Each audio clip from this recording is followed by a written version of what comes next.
ബോംബിങ്ങിന്റെ കാര്യം പറഞ്ഞല്ലോ. അപ്പോൾ ഒരു ഇതേപോലെ പ്രേക്ഷകരാണ് ഒരു സിനിമ തീരുമാനിക്കുന്നത്, വിജയിപ്പിക്കുന്നതും തോൽപ്പിക്കുന്നതുമല്ല. പക്ഷേ ഒരു നോർമൽ ഓഡിയൻസ് ഉണ്ട്, ഒരു മിഡിൽ ക്ലാസ്സിലുള്ള അല്ലെങ്കിൽ ഒരാളുടെ റിവ്യൂ കേട്ടിട്ട് എന്നാൽ കൊള്ളാമെങ്കിൽ ടിക്കറ്റ് എടുത്ത് കാണുന്ന പ്രേക്ഷകരുണ്ടാവും. അവർക്ക് വേണ്ടിയാണ് ചോദിക്കുന്നത്. കാരണം ഇതേപോലെ ഉള്ളവർ ഇത് ആദ്യമായി നടക്കുന്ന ഒരു ഇൻസിഡന്റ്, ഒരു സിനിമയെ നശിപ്പിക്കാൻ വേണ്ടിയിട്ട് ഇത് പെയ്ഡായിട്ട് ചെയ്യുന്നവരുണ്ട്. അല്ലാതെ അവർക്ക് തോന്നുന്ന അഭിപ്രായം പറഞ്ഞ് മറ്റുള്ളവരെ തെറ്റിദ്ധരിപ്പിക്കുന്നുമുണ്ട്. അവർക്ക് വേണ്ടിയിട്ടും അല്ലെങ്കിൽ സിനിമ കാണാൻ ആഗ്രഹിക്കുന്ന പ്രേക്ഷകർക്ക് വേണ്ടി ദിലീപൻ എന്താ പറയാനുള്ളത്?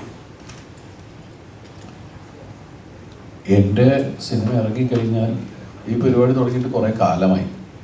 ലാസ്റ്റ് ഇറങ്ങിയത് ഇതിനു മുമ്പ് ഇറങ്ങിയ സിനിമയാണ് പ്രിൻസ് ആൻഡ് ഫാമിലി. ആ സിനിമയ്ക്കും സംഭവിച്ചത് നിങ്ങളെല്ലാം കണ്ടതാണ്.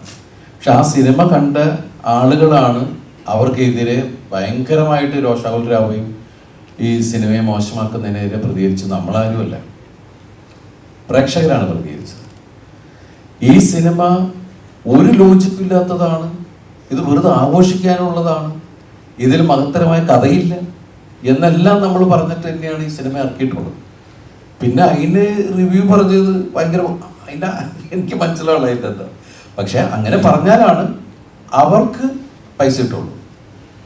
അത് കാണാൻ അവർക്ക് എത്ര ആളുകൾ അതിൻ്റെ ഉണ്ടാവും, അതിന് അവർക്ക് ഓരോ ക്ലിക്കിലും അവർക്ക് കിട്ടുന്നത് ഡോളേഴ്സാണ്. അപ്പം അതിന് വേണ്ടിയിട്ട് അവർ ഈ സിനിമ കൊണ്ട് തന്നെയാണ് അവർ ജീവിക്കുന്നത്.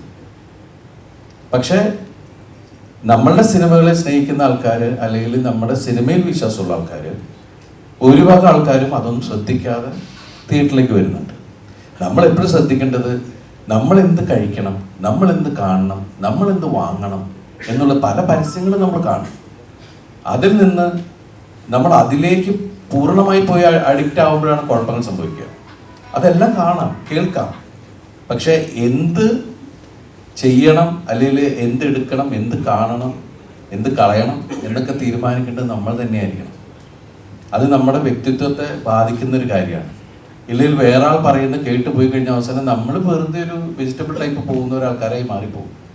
അപ്പോൾ നമ്മളുടെ ചിന്താഗതികളിൽ ആര് പറയണം കേൾക്കാം, ആരുമായിട്ട് എന്ത് ഷെയർ ചെയ്യാം, എല്ലാം ശരിയാണ്. പക്ഷെ ഫൈനൽ ഡിസിഷൻ എന്ന് പറയുന്നത് നമ്മുടേതായിരിക്കണം എന്ന് പറയും. ഇപ്പം ഞാൻ ഇതുവരെയും റേറ്റിംഗ് നോക്കിയിട്ടോ ഒരു അഭിപ്രായം കേട്ടുള്ളൂ. ഞാൻ ഒരാളുടെ സിനിമ കാണാൻ തീരുമാനിച്ചാൽ അതിൻ്റെ റേറ്റിംഗ് പോലും ഞാൻ നോക്കാറില്ല, അതിനെക്കുറിച്ചുള്ള റിവ്യൂ ഞാൻ കേൾക്കാറില്ല. ഞാൻ പോയി തന്നെ സിനിമ കാണും, അതെന്നെ ആസ്വദിച്ചു. ചിലപ്പോൾ എനിക്കത് ഭയങ്കര ഇഷ്ടമാവും.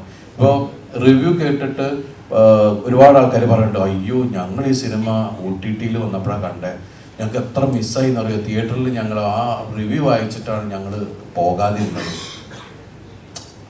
റിവ്യൂ പറയുന്ന ആൾക്കാർക്ക് അവരുടേതായ ഒരു അജണ്ട ഉണ്ടാവും.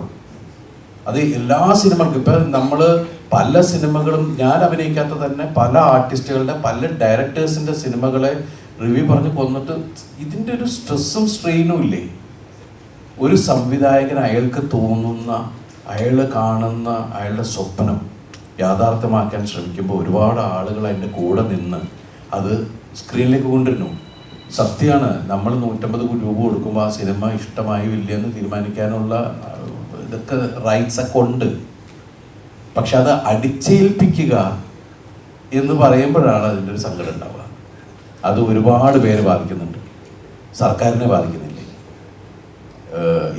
എന്തിനാണ് ഒരു സിനിമാ തിയേറ്ററിലേക്ക് ഒരു സിനിമ നന്നായാൽ ആ സിനിമാ തിയേറ്ററിലേക്ക് ആളുകളെ കണ്ടുവന്ന് ഓട്ടോറിക്ഷക്കാരന് വരെ അതിന് ഗുണം കിട്ടുന്നില്ലേ, തൊട്ടടുത്തുള്ള ചായക്കടയിലെ ആൾക്ക് ഗുണം കിട്ടുന്നില്ലേ. എത്രയോ ആൾക്കാരുടെ ഗുണങ്ങളെയാണ് ഒരു റിവ്യൂവിൻ്റെ പേരിൽ ഒരു സിനിമ പരാജയപ്പെട്ടു പോയിട്ടുണ്ടെങ്കിൽ ആ സിനിമയ്ക്ക് റിവ്യൂ ഭയങ്കര പോഷട്ടോ ആണ് ഞങ്ങൾ പോയില്ല എന്ന് പറയുമ്പോഴെന്താണെന്ന് വെച്ചിട്ടുണ്ടെങ്കിൽ ആ സിനിമയ്ക്ക് കളക്ഷൻ കുറയുന്നു, ആ സിനിമ തിയേറ്ററിൽ നിന്ന് പോകുന്നു. അപ്പോൾ എത്ര സ്ഥലത്തേക്ക് പോകേണ്ട കാര്യങ്ങളെയാണ് ഇല്ലാണ്ടാക്കുന്നത്. അത് നമ്മൾ എന്തിനാ അങ്ങനെ ഇത്ര നെഗറ്റീവായിട്ട് ചെയ്യുന്നത്? വ്യക്തിഹത്യയാണല്ലോ നടന്നുകൊണ്ടിരിക്കുന്നത്. ക്രിറ്റിസിസം നമുക്ക് കണ്ടാൽ മനസ്സിലാവും, ഇത് അതല്ലല്ലോ.